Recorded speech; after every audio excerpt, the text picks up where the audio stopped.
Hello, this is Paul Chek. Welcome back to my video blogs. Today I thought I'd take a few minutes to talk about the 4 kinds of support we all need when we are being guided or coached by others. If you are not a therapist, doctor, psychologist, trainer, coach, or somebody that leads other people in the process of learning new skills or growing themselves spiritually or making health improvements or changes in their life, then this information is very useful for you because it lets you know what kind of support we all need to accomplish any dream, goal, or objective, or even work through a challenge within ourselves or in relationships of any kind. Now, the Chek 4 Quadrant Coaching Mastery Program is my most comprehensive development or program I've ever put together, and we've recently launched it so you can get access to it online. And first and foremost, it is a personal and spiritual development program that takes you through each of the different processes, methods, and steps that I've developed after 32 years of being a therapist and trainer and coach and guiding countless thousands of people through all kinds of challenges, including solving my own, which I still work with every day. One of the resources that I found very useful was a course through the teaching company on biopsychosocial medicine by Professor Jason Satterfield. And this is where I got this information, and I'd like to highlight that my Chek 4 Quadrant coaching program, like all my programs, is a synthesis of the best that I've put together through my many years of study, practice, integration, and synthesis with my own clients and in my own life. So with that said, let's take a look at the 4 kinds of support we all need, whether we need to give it to ourselves or whether we want to share that kind of support with others to get optimal results. I've broken the 4 kinds of support down into 2 of the feminine, yin, and 2 more masculine, yang. I find the Tai Chi symbol to be very, very powerful for almost any form of understanding or relationship or self-development because it takes us right to the very basics of what life is. The feminine and masculine energies are the creative source of all things. So if we start with the masculine, the first thing that we all need is information. Now, in our age, we're in a very, very top-heavy, information-heavy era right now. And with the speed of computers advancing so fast and people are just constantly bombarded with information through cell phones, tablets, televisions, radios, newspapers, magazines, it's pretty much like we're swimming in a sea of information.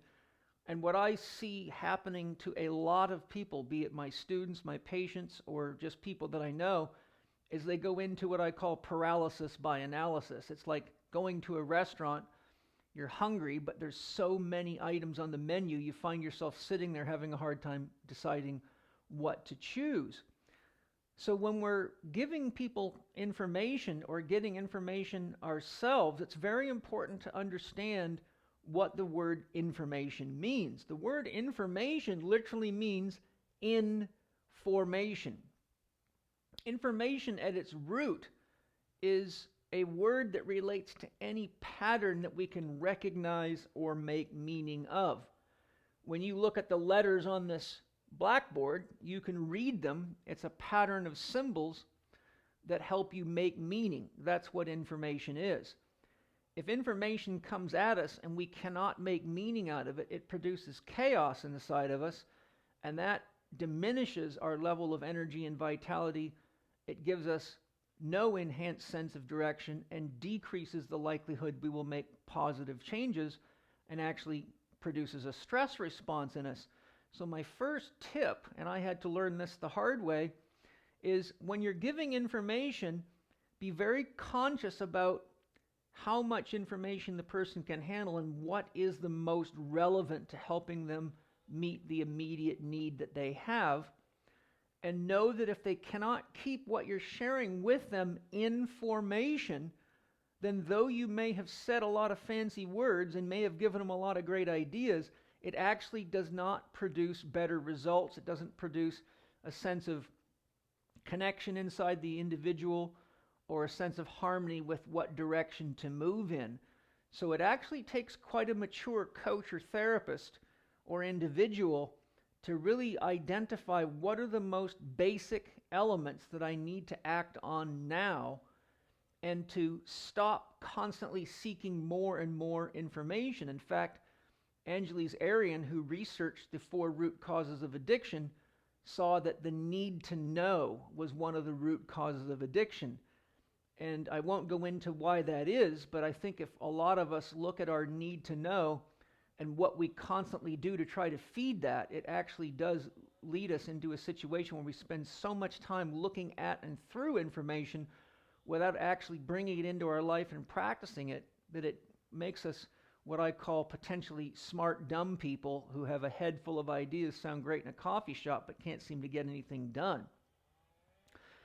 So the acronym KISS means keep it simple, stupid. And that means that if we keep it simple, and remember that if we're coaching, most people are relatively ignorant with regard to the things that we have spent a lot of time, energy, and often years studying. So I know for myself, I have spent so much time in research and development and studying that my vocabulary got to be very, very complex. And when I was writing my book, How to Eat, Move, and Be Healthy, my wife and my assistant then, Cara, were constantly telling me I had to simplify, and it was very stressful for me because I felt that if I simplified it anymore, it might lose its meaning. Yet here I am now, many, many years later, looking back and realizing I had to produce The Last 4 Doctors You'll Ever Need, How to Get Healthy Now, which is a much simpler book. And many people that read that book, who had already read How to Eat, Move, and Be Healthy, came back to me and said, "Oh, Paul, after reading the 4 Doctors ebook, I really feel I understand how to eat, move, and be healthy better." So there's just an example from my own life how if we're not careful, we actually get so comfortable with $10 words that we don't realize that though the person's nodding their head, their brain is going into a state of confusion because they can't follow us. Research shows that whenever you read a word you don't understand, if you pass the word, your brain gets stuck on the word that you didn't understand, so your retention goes to almost nothing past then. So there's another tip. If you're reading things and there's a word you don't understand, always keep a dictionary handy. On average, you'll have to look that word up 3 times before you'll remember it. If you were to come to my office here and look at my dictionaries, you'd see thousands of yellow highlights, which are there so when I go to look the word up again, I can find it more easily. The next thing we need is practical guidance. If we get too up in our heads or we are too academic, what we tend to do is we tend to give out a lot of flashy ideas that might be flying around on the internet or being traded in workshops and things like that. But if we don't take the time to truly investigate, utilize these things, and practice them enough to know when and where and how to use them efficiently and effectively, then what sounds good to the person giving the advice is often not practical for the person receiving the advice. So one of the things I teach in all the Chek education programs, specifically with how to design a program, whether it be a coaching program, an exercise program, a diet and lifestyle program, a spiritual development program, is that we have to pay close attention to 5 key factors. When you're giving practical guidance, what makes it practical is that it is something that they can do within the realistic amount of time that they can commit. So we want to be very clear, no matter how bad they say they are, how down in the dumps they are, or how sick they are, usually the more down and the more unhealthy they are, the less time they actually can donate to the process because they don't have the energy and the vitality to do much more than a small amount of time. Because even if you have the time, if you don't have the internal resources to use it, it doesn't pay out. So we've got to be very conscious with ourselves and with the people that we're guiding to make sure that we get a pretty solid idea of how much time is realistic for any given individual and for ourselves when engaging in any change or practice. How much energy do they have? If you look at my book, How to Eat, Move, and Be Healthy, there's a series of questionnaires which you total. The higher your total score is, the less vitality or available energy you have, and the more stress your biological systems are under, because there's not enough energy to run your survival systems, your key biological or autonomically regulated systems. So even if a person has a lot of time, if they don't have the energy, then the time becomes unproductive application, and you get someone that has to read the same paragraph in a book 4 or 5 times and they still can't remember it and things like that. So look carefully with my book, How to Eat, Move, and Be Healthy, how much stress they're under, and that will tell you roughly how much energy they actually have, and we should adjust accordingly. Next is willingness. I learned this from my stepfather, Alex Sensor, who with my mother are teachers and facilitators for Marshall Rosenberg's nonviolent communication system, which I highly recommend, by the way. I think it's nvc.org. So if you're having communication challenges in relationship to self or other, you may want to take the time to look into nvc.org or look for Marshall Rosenberg's videos on YouTube. He's very, very good. So with regard to willingness, oftentimes people nod their head and tell us, yes, they want to do this, or yes, they have this much time. But if we're not clear on whether or not there's an adequate level of willingness, we make the assumption that, yes, they really are motivated or inspired to do what it is they may have come to us for help to get done. But having investigated this with countless numbers of people, I can find you that oftentimes people aren't seeing us because they want our help. They're seeing us because other people are pressuring them to come get help, whether it be a boss, a spouse, or they're afraid because they've got a high school reunion and they're way overweight or their skin looks bad. And fear is never an effective motivator to get something done.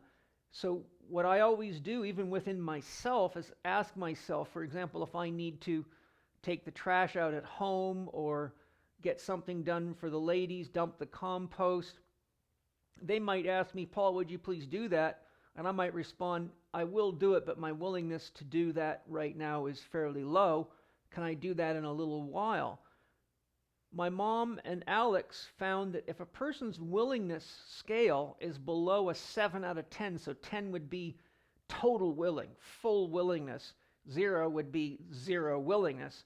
If a person's inner sense of willingness isn't at least a 7 out of 10, the chances of anything that you're giving them that we would fall under the category of practical guidance getting done is very, very low. So we always want to qualify willingness, and if we're not willing to do it at that moment, but we know we need to do it and we're willing to do it, it's good to identify when we will do that and write that down either in your iPhone, on a calendar, or somewhere where you can revisit it and see where your willingness meter is at.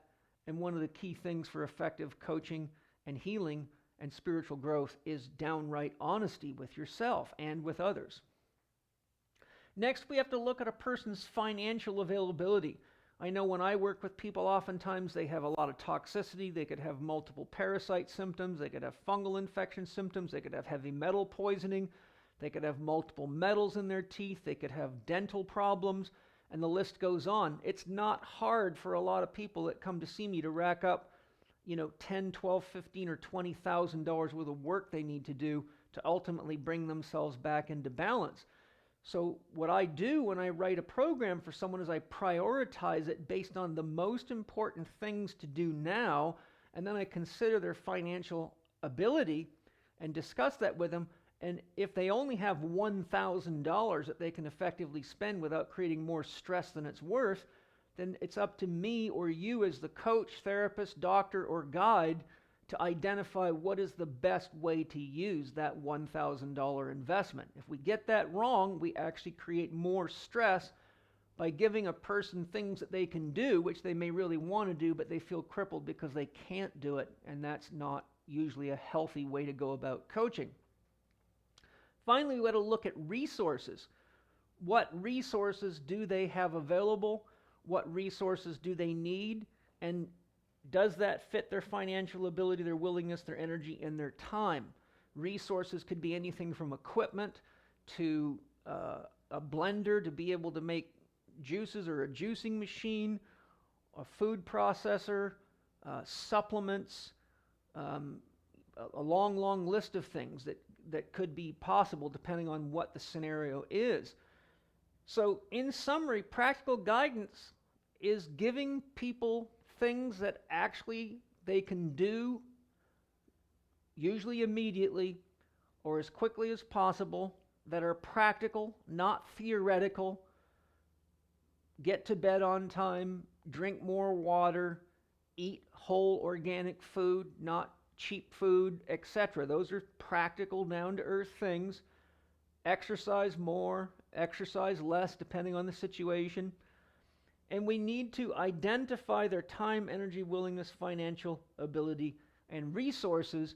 And these simple things right here are often the difference between someone who sounds really good and smart as a therapist, doctor, or coach, but doesn't get great results, and someone who could have half as much training, but is actually far more likely to communicate with them at their level and be grounded in the basics and get things done, which is often the case with Chek holistic lifestyle coaches who have been trained through the Institute, even at level 1. I've seen many letters of people who were the clients of Chek HLC practitioners who got far better results far faster seeing Chek trained professionals than they got with medical professionals, allied medical professionals, and even experts. Why? Because they have this part of the equation down. So those are the masculine, outgoing, expressive components. Now look at the feminine. Let's look at the feminine components.